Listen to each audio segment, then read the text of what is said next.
Digestion के process में हमने समझा कि खाना एलिमेंट्री कनाल में टूटता है, इसलिए शरीर के लिए जरूरी न्यूट्रिएंट्स एलिमेंट्री कनाल में ही मौजूद होते हैं।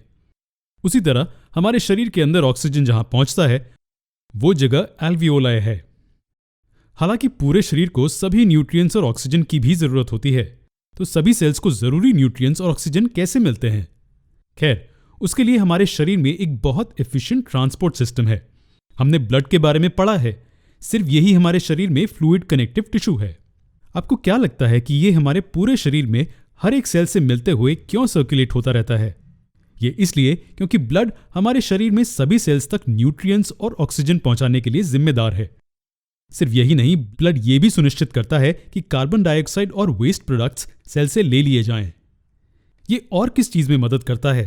खैर, ब्लड हार्मोन ट्रांसपोर्ट और इम्यून फंक्शंस जैसे अहम कामों को भी देखता है।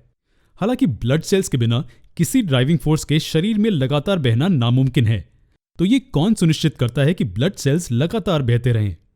खैर, हम यहां एक छोटे से चमत्कारी मसल के बारे में बात कर रहे हैं जो एक पंप के रूप में काम करता है। जी हां, हम यहां हमारे हार्ट के बारे में बात कर रहे हैं।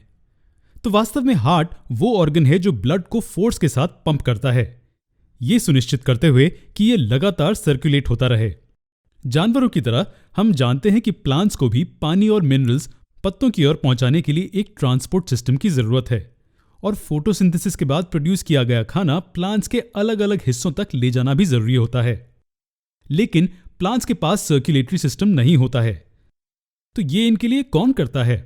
खैर, प्लांट्स में बहुत बड़े पाइप्स होते हैं जिन्हें वैस्कुलर बंडल्स कहते हैं। इन वैस्कुलर बंडल्स में जो टिश्यूज होते हैं वो सुनिश्चित करते हैं कि पानी ऊपर की ओर ले जाया जाए, जबकि खाना प्लांट में ऊपर और नीचे दोनों ही दिशाओं में ले जाया जाए। तो आने वाले वीडियोस में जानवरों की सर्कुलेटरी सिस्टम को देखने के बाद हम प्लांट्स में ट्रांसपोर्टेशन को डिटेल में देखेंगे।